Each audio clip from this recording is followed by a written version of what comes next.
All right, I have Elise Reed on the show now, who picked up a split decision victory over Cory McKenna at UFC London. Elise, how are you? I'm good. How are you? I'm fantastic, but definitely not as good as you. You got your first official Oh. win inside of the UFC octagon, and it was all the way across the pond in London. First, let's just start there. How crazy was that? That environment, the atmosphere was absolutely bananas. What was it like for you as a competitor?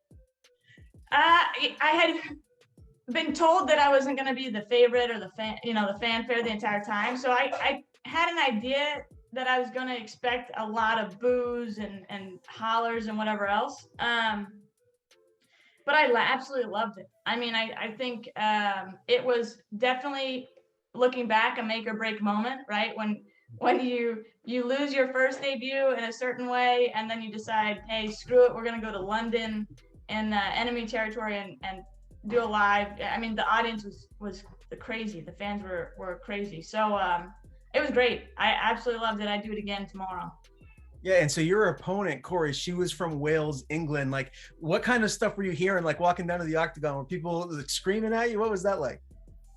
I think it started like when I was right before walking out, and so I didn't know what I didn't know, right? I'd never experienced that before, so I put my headphones in and I didn't. I blasted whatever I was listening to, so I couldn't hear as much. But we have some videos, and I think they were just yelling, just trying to distract me. I don't think they were saying like you suck or anything.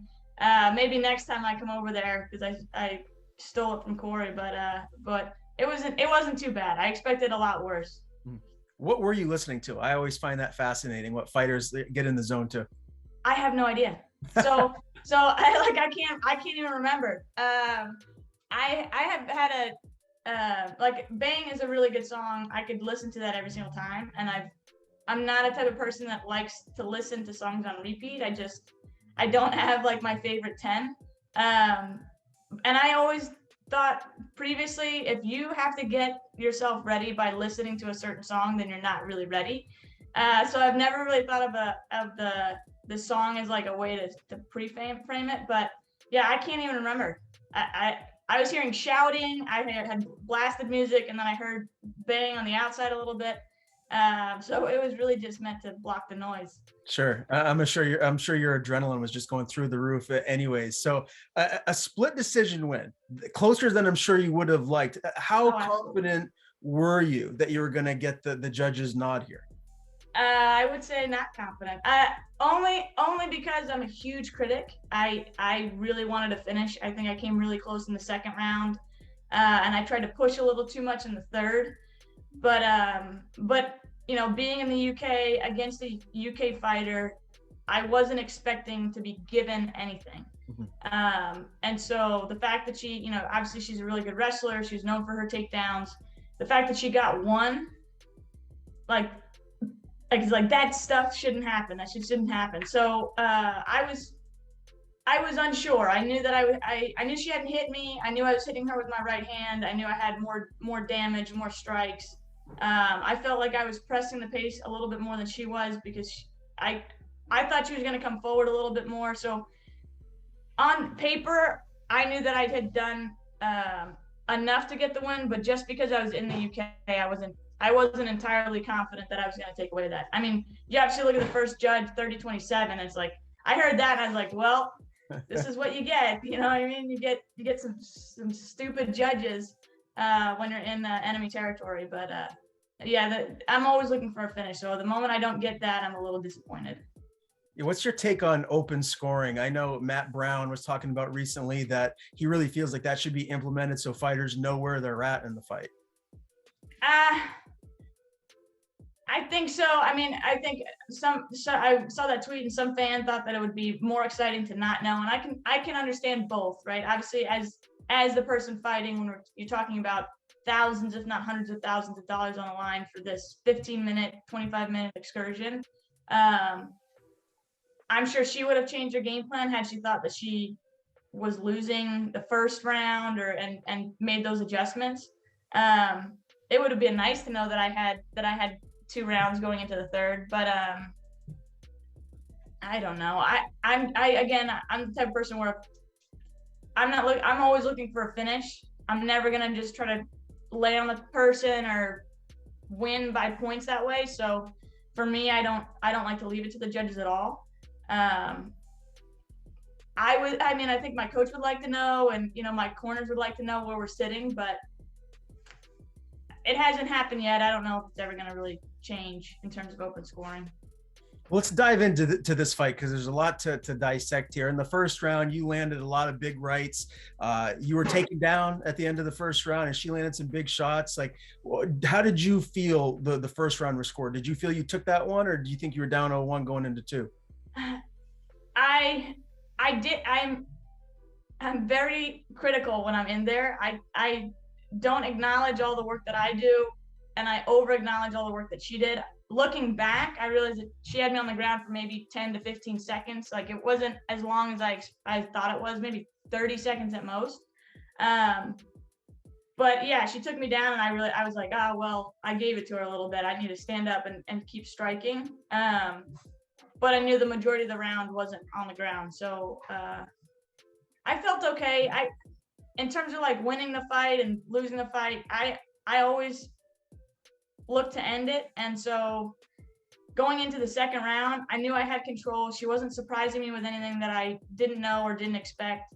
And she was a lot more timid than I thought she was going to come out with. So I wasn't concerned at all going into the second round about how I was going to perform, just because she was sitting back a lot. And when she was pressing, she wasn't pressing enough, and I was able to move laterally. So I felt very confident. I mean, I was pretty calm in there. So yeah, and you looked good in the second round too. You landed more power rights and a lot of left hooks. I feel like your team must have felt pretty good going into the third round. Did you guys feel like going into round 3, this was your fight to lose?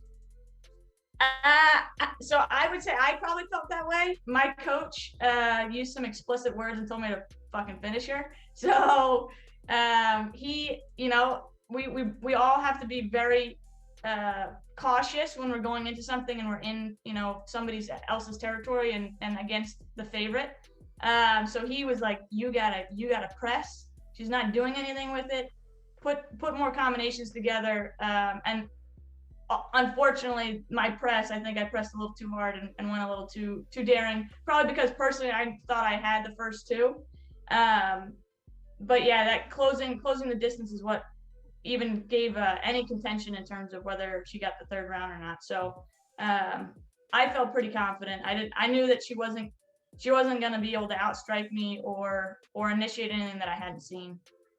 Well, ultimately, you got the job done, and you squeaked out the split decision win. Me personally, I thought it was a UD for yourself, but either way, a win is a win. And this is your first win inside of the UFC octagon. So just tell me how good that felt. Just looking back at it now, like, you must still be on kind of cloud 9 a little bit, right? Yeah, I really want to get back in there and do it again. I told my coach before the fight even started, I think she was walking out, how comfortable I was in the octagon, and I hadn't necessarily felt that before. Going against a former bantamweight is a little different than going against somebody my own size.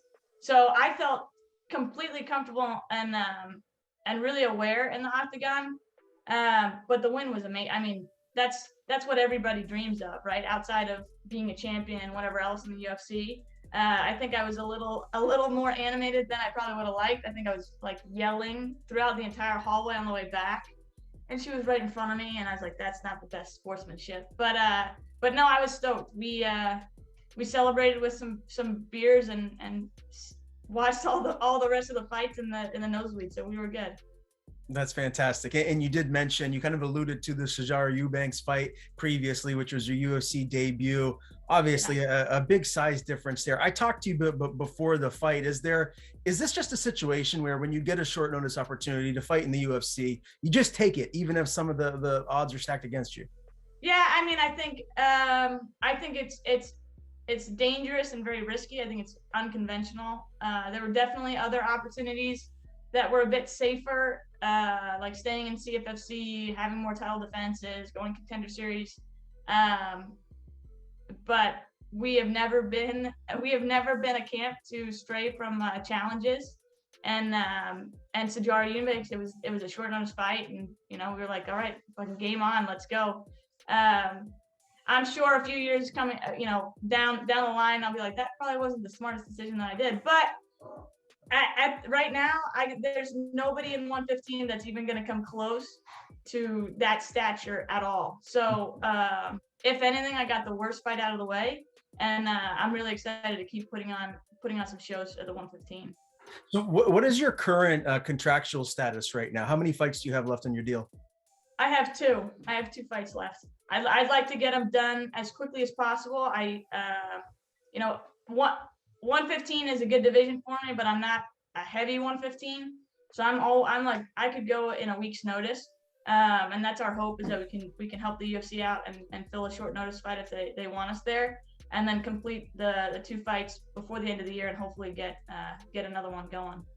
Yeah, and that fight with Sajara, that was back in July of last year. So it's been a little while now. Did you want to take that much time off? Nope. I think it was probably necessary. I had never, my career right now has been fairly quick. I've only been a pro for like 2.5 years, or like not even 3 years. And so I think I've always had to be getting ready for a fight camp, just the way the pace has gone. And so with the time off, I was able to spar and really relax, like go into training without a training plan, so to speak, without a fight plan. So that was a lot of fun. I got to play with some of my Taekwondo background and add that into my fighting game a little bit more. But no, I don't ever want to spend that time again. Unless I'm injured, there's no reason for me to take off the amount of time that I took off. I didn't mind it, but I don't want to do it again. So what is your, I guess, personal life like now, as far as like that balance with training? Like, are you full-time, training, just a full-time mixed martial artist, or are you still have other obligations to do? I am spinning wheels in all directions. I still have my school. I have a great staff and great team that are able to look over it and after it when I'm gone, in terms of like going to London and doing that fight. I'm still in the military. I have Army training for the next 2 weeks coming up, Captain's Career Course.